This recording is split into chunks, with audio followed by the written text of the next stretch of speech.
இன்று ஒரு இறை வார்த்தைக்கு உங்களை அழைக்கிறேன்.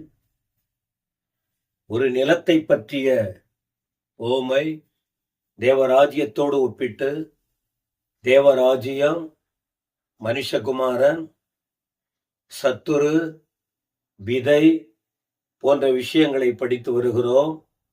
27ஆம் வசனத்தில் தீமைக்கு கேள்வி, தீமை வருகிறது.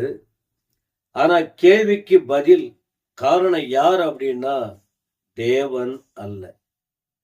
தீமைக்கு காரணம் தேவன் இல்லை. உங்களுக்கு தெரியணும், ஆண்டவர் என்னைக்குமே நன்மைக்குரியவர். சத்துருதான் தீயோரை அழிக்க அவன் கவனமாய் மனிதனை அழிக்க தீவிரம் காட்டுகிறான். ரோமர் 12ஆம் அதிகாரத்தின் அதனுடைய 17ஆம் வசனம் பாருங்கள். தேவராஜ்யம்,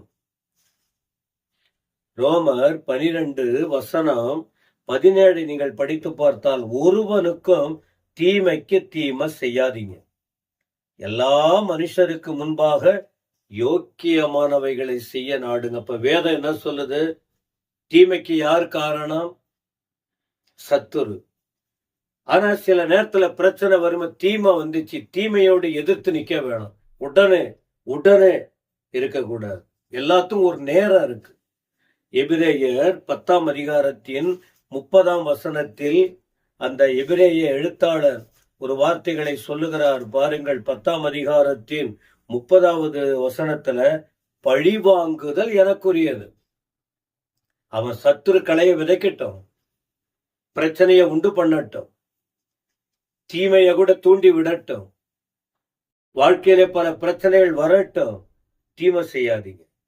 பழிவாங்குதல் எனக்குரியது, நானே பதில் செய்வேன் என்று கர்த்தர் சொல்லுகிறார் என்றும், கர்த்தர் தம்முடைய ஜனங்களை நியாயம் தீர்ப்பார் என்றும் சொன்னவர் இன்னார் என்று அறிவோம். அதனால இந்த சொல்லப்படுகிற வார்த்தையை கவனிச்சு பாருங்க. தீமைக்கு காரணம் யார் என்பது தெரிந்தால் கூட பழிவாங்க நாம துடிக்க வேண்டாம். பழிவாங்குறது அவருடைய காரியம். நீங்க பாதிக்கப்படுறீங்களா? நீங்க பொறுமையா இருங்க, ஒரு குறிப்பிட்ட நாள் வரைக்கும் காத்துருங்க. நீதி என்னைக்கும் நிறைவேறும், அநீதி மறைஞ்சிடும்.